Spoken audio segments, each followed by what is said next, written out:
Blog Talk Radio. Hello, and welcome to Work Trends with Meghan M. Biro. Whether you're here to network, learn, or share, we want you to have fun. During this live broadcast and Twitter chat, we'll discuss the future of work with smart and entertaining guests who value today's business and its impact on the world of work for the future. Stay tuned, because we start in 3, 2, 1. Hey. Happy Wednesday, everybody. Happy International Women's Day to all you ladies out there who continue to inspire and inform and educate me every day. You rock. You go, girls. Find me over on the Instagrams and the Facebooks and the Twitters. We're talking a lot about women in business today and celebrating that. We're also celebrating the fact that we still have a podcast, everybody. It's still called Work Trends, and we're still here. We're still having fun. Excited for today's guest. He believes he knows me from a former life when I was a recruiter, is the funny part. So we were having some fun in the green room, and I'm like, do we know each other? We had that whole thing going on.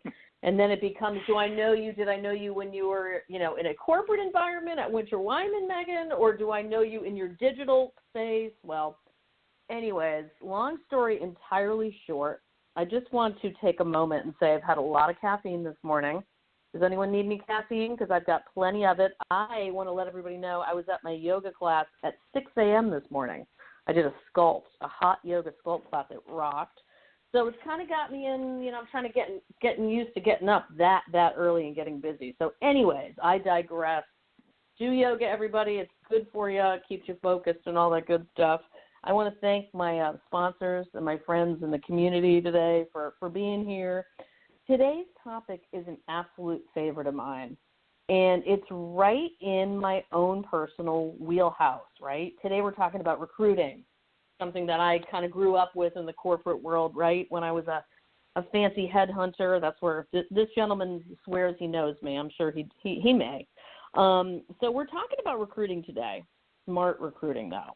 And I think smart recruiting is what stands out to me. It happens when a brand understands its own culture, what is needed to sustain its revenue, and very importantly, how hiring the right people the right way will impact your present-day financials and revenue, which matters to really all of us, right? Whether you have a small business or a large brand.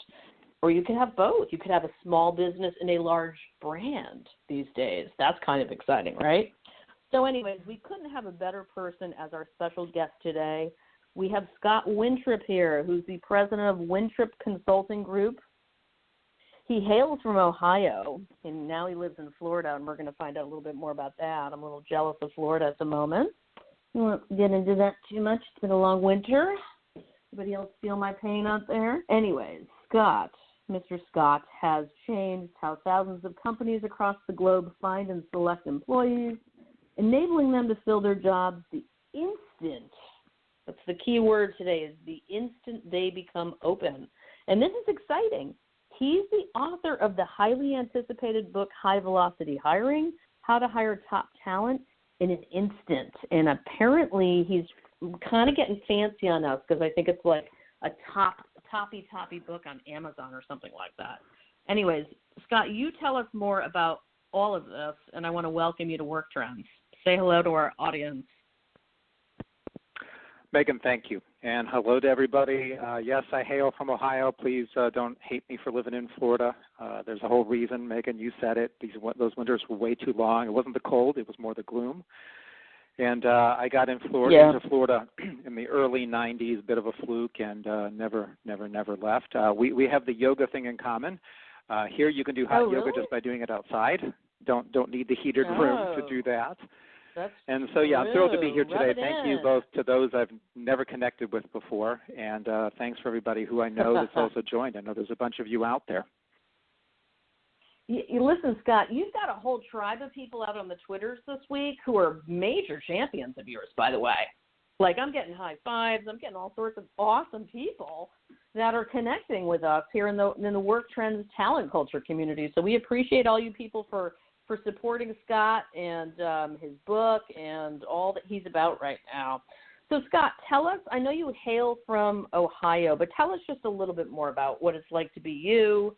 What led you, I mean, I think if I'm correct, you've been doing your own independent business gig for 18 years.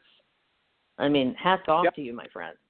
That's huge. Oh, and to you as well. Like how, you and I were talking about what it means. Yeah. Oh, I know. It's you wake up every day and you go, I don't know how this day is going to end, right? Which is great, but it's a lot of work, right? It is. I'll work backwards. So in 1998, my son was one. I was the sole breadwinner in my house, and I knew I wanted to play a bigger game. I've been all about eliminating hiring delays for a long time. I think hiring delays are the scourge of organizations and have been for a long time.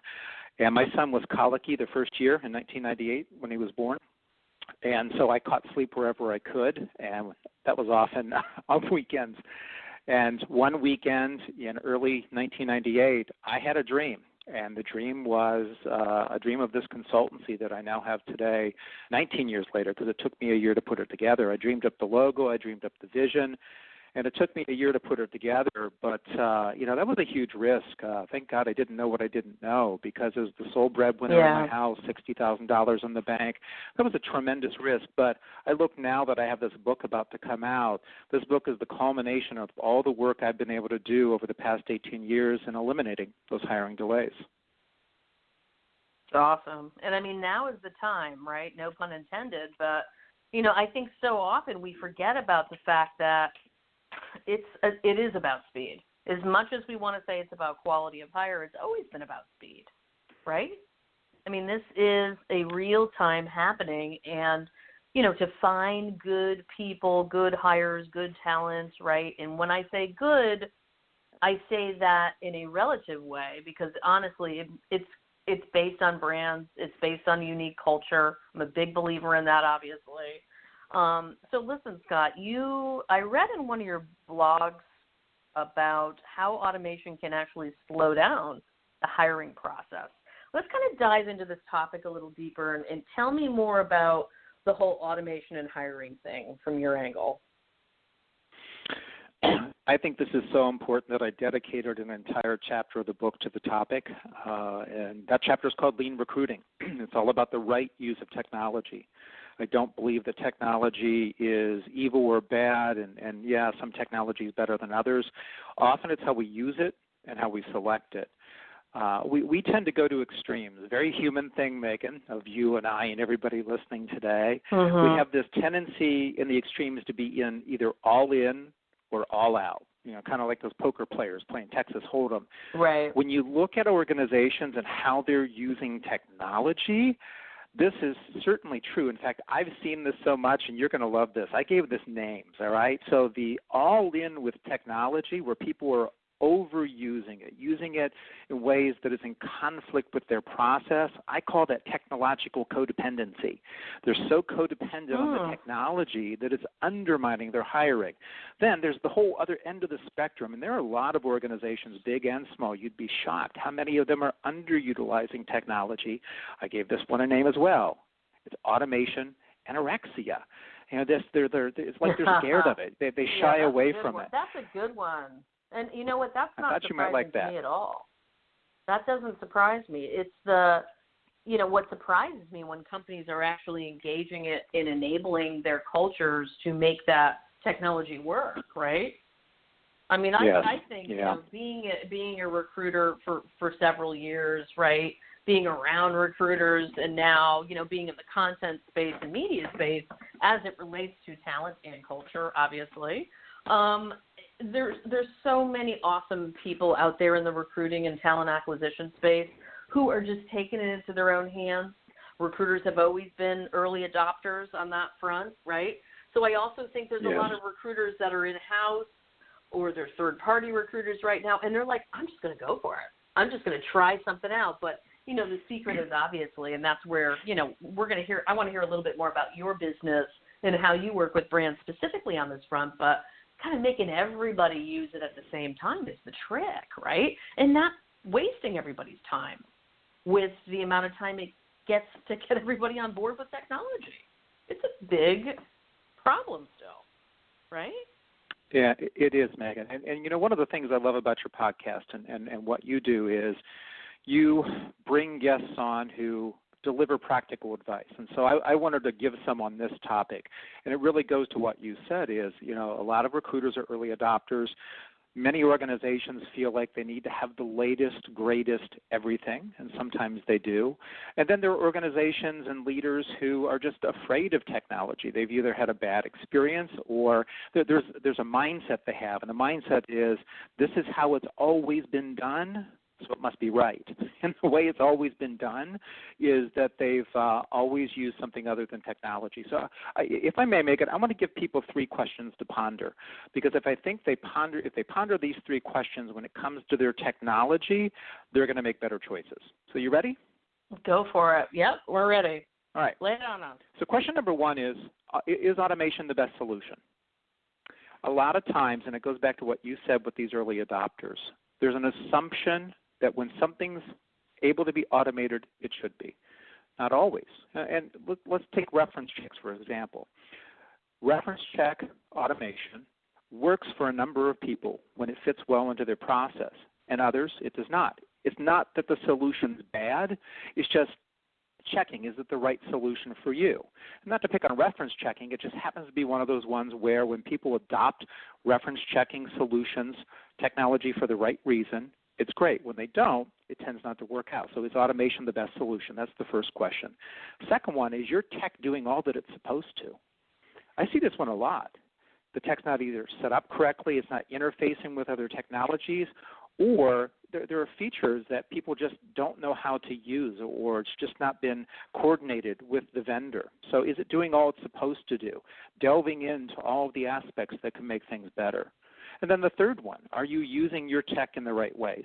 And I'm seeing a lot of mistakes with this. There's an over-reliance on some features and under-reliance on others. In fact, I'll tell you, the one that really shows up the most in talent management systems these days, there's the follow-up feature, the appointment scheduling, the reminders to check in with the candidates that you've cultivated. I cannot tell you how many hundreds of companies I've walked in where that's not being used or underused. And as a result, candidates that could be hired for a current role are being completely overlooked because nobody's staying in touch with them. Oh, that's a shame, but you're right. And that's huge. Absolutely. Huge missing link right there, right? Big expense. So big loss of talent. Tell us, Scott, I want to hear, I mean, this has been I like all your practical advice, by the way. It really does help. Tell us a little bit more about your business and how you spend your time right now. How do you work with companies? Yeah, sure.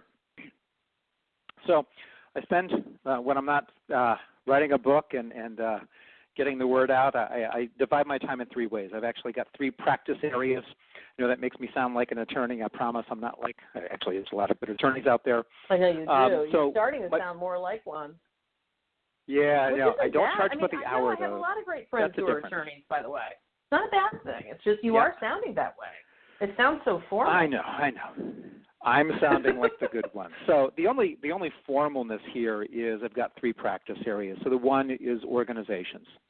And the common thread among that practice area and my other 2 is I help these organizations eliminate hiring delays. My standard is a 0 time to fill, and the process that I share in my book, High Velocity Hiring, shows organizations how to fill one, several, or many of their jobs the same day they become open. So eliminating hiring delays in organizations is my first practice area. The second, I had a great career in the staffing and recruiting industry, so I served that industry. I was a really good recruiter, and I worked in staffing, so I helped them play more significant roles in eliminating hiring delays. So that's my second practice area. And then about a decade ago, I realized that technology needed to play a bigger role as well, so I developed a practice area in technology. And I'm helping those technology companies implement lean recruiting as their standard. That technology makes people faster and smarter and better in new ways and innovative ways, and making and leveraging the current capabilities even better.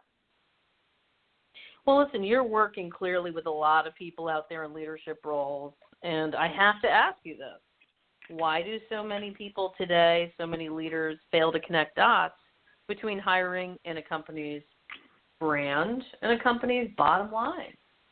Why is that a disconnect, in your opinion? You may have just asked the most important question. There's two reasons, Megan. One is if you ask leaders who's responsible for hiring, and I know you're already thinking this, Megan, because you and I think a lot alike, I can see. When they answer the question, who's responsible for hiring, you often get the wrong answer. What's the wrong answer? It's HR's job. It's talent acquisition's job. It's our external staffing firm's job. It's the wrong answer. What is the right answer? It's a leadership responsibility that's done in collaboration with HR or TA or a staffing partner, or all of the above. So that mindset immediately is shifting responsibility, which shifts how much action people take or the inaction that they engage in. The second, and this is the one that's even more intriguing to me, is there's a direct correlation between organizational talent wealth and business results. And I call it, the talent wealth spectrum. Organizations are either talent rich or talent poor or somewhere in between. And interestingly, many leaders are completely unaware of this connection. They have never looked at the data as to how people and having enough people and keeping jobs filled and hiring quality, how all of that impacts their wealth of talent, which then impacts their results. What happens is when you address these two things, help leaders really understand where they sit on the talent wealth spectrum, and that raising that wealth is a shared responsibility with HR and TA, amazing things happen. Organizations have the talent they need to reach their goals, serve their customers, innovate more, and increase profits, just to name a few things. Well, I often hear how recruiters have dropped the ball, right? We often hear that you let something slip through the crack. Now, we know I'm a tad biased here, being a former recruiter myself, but really, what percentage, and I'm not putting you on the spot too much, but I guess I probably am, what percentage of brands right now do you feel like are not living up to their culture promise, to their talent acquisition teams, to their recruiters, to their employees? What do you think? There's a pretty and you can just give me a rough estimate if you want. There's obviously need for you to come in as a consultant, right, Scott? I mean, there's a lot of companies missing that mark. It's like almost an epidemic, it seems like, from a culture perspective, right? Because what you're saying is, you have to have a culture that actually backs up the talent that you're bringing into it, And that's where there's this issue that seems to plague this industry still, right? Yeah. You are singing from the hymnal, my sister. I got to tell you, this is an epidemic of talent poverty. Been there, done that, right? Yes. And isn't it interesting, Megan, that this hasn't gotten better? So time to fill hit an all-time high in 2015, 26.2 days. And then it hit another all-time high, 5 years. God forbid it ever gets that bad. 29.5 days last year. Why is that? To answer your question, in brands, more than half of the time, the total time it takes to fill the job, time to fill, is being consumed on the hiring manager end. Now, is it because these are bad people? No, they've just bought into a bad idea. And what is that bad idea? You and I have both heard you got to be slow to hire, quick to fire. For how long now? Well, that doesn't work when you're a leader with an empty seat. That doesn't work when you're in talent acquisition or recruiting and you just lost that best candidate to a competitor. And it certainly doesn't work for an organization that doesn't have enough people to reach its goals. This is a shared responsibility. I'm not going to throw hiring managers completely under the bus, and I'm not going to throw recruiters under the bus. It's a shared responsibility. Both of them need to work together with speed and accuracy, because you talked about it at the beginning of the podcast. Speed is important. They're not mutually exclusive like some people treat them. They are equal. They are a part of one another. One feeds off the other. And in this day and age, this on-demand, fast-paced world, we have to have not just accuracy, we have to have speed. So instead of slow to hire, quick to fire, it needs to be fast to hire and quicker to inspire. Well, and you just brought up something very interesting in today's world. And when you say that, I think about the importance of networking when you talk about recruiting and talent. What does networking look like now? Talk to us about the importance of it in the digital world, right, in building talent pipelines. And I want you to speak to this both from the recruiters and a job candidate's perspective because, they're interconnected for sure, but they're not the same. So let's look at it from the recruiter perspective first, the job candidate second, and then why it's important for both. So, networking for a recruiter is the physical and the virtual world these days. You got to do both. Why is that? Because you can't access all talent that you need in one or the other. From a job candidate perspective, when you network, you're getting to find out who's filling jobs versus who's maximizing careers, and you get to decide which one you work with. Now, what's the common thread between the two? Well, networking, as you and I both know, is a form of helping one another. And helping one another is human nature. And here's the best part, and probably most people on the podcast today haven't heard this. Science has proven that altruism is nature, not nurture. There was some really interesting research done at the Max Planck Institute for Evolutionary Anthropology, and that's what they wanted to show. They wanted to find is altruism fancy, nature by the way. or nurture. Yeah, I know. I said that all in one breath, too. Holy, wow. You doing all right Megan, over there? You need some coffee or anything, tea? I wine, know. beer? I How told you you. doing over there? How's everything going? I told you I like your podcast because it's lighthearted, and I just got heavy, didn't I? No, you just got serious. It's different. I did. No, it's good. It's all good. It's all good. And this is a You're serious topic. You know about what? This. We like that about you. That's true. We were built to help one another. That's what they proved at the Max Planck Institute. We come programmed into this world. They took 18-month-old kids. Really? And they showed that 18-month-old kids would help. Exactly. But you would think that, asking for help is a hardship I think we need more of this, because of how many people don't do it. Maybe you caught me on a jaded day. I'm like, really? Are we built that way to help each other? I feel like we're not doing enough of it somehow. Oh, well. And we could be doing more, but, couldn't we? Yeah. We could be. We always could be, right? So listen, Scott, my friend, how do companies change their perception of hiring and adopt a change for the better? You talk about needing, I think, 3 steps to accomplish this. Is that right? Tell us a little bit about how you break that down. So empty jobs are the most significant strategic threat, period. And so how do you change that? Well, here are those 3 steps. First, leaders throughout an organization, not just in HR talent acquisition, but leaders from the top down have got to make faster hiring a strategic imperative, not just a moral imperative, a strategic imperative. We have to have the right people in the right seats and have that diverse and inclusive workforce. The second, in order to make that happen and sustain it, you have to address the fears of fast hiring, especially if you've got long time to fill, people who believe in slow to hire, quick to fire. The only way you're going to change their mindset is to understand that mindset and then adopt changes based on that. Why are they afraid of fast hiring? Dialogues end up being solutions. And then the last one, instead of, going with the flow, great leaders don't do that. You got to go for the flow instead of going with the flow. So when you go for the flow, this is all everybody. Go for the flow. I like talent go for flow. the flow. That works. You got to enrich it, harness it, and sustain it. You got to do all 3 things, or you don't have enough people when you need them. Mhm. You know what else I really like? I like the phrase "hiring with a noble purpose." I mean, it sounds like all fluffy and fancy, but what does that really mean? So I have this great colleague by the name of Lisa Earl McLeod, who has her own consultancy based out of Atlanta, Georgia. She's the creator of that concept, written 2 books on it. Did an interview with her recently, and we were talking about hiring and how hiring is noble and how it changes when you hire with a noble purpose.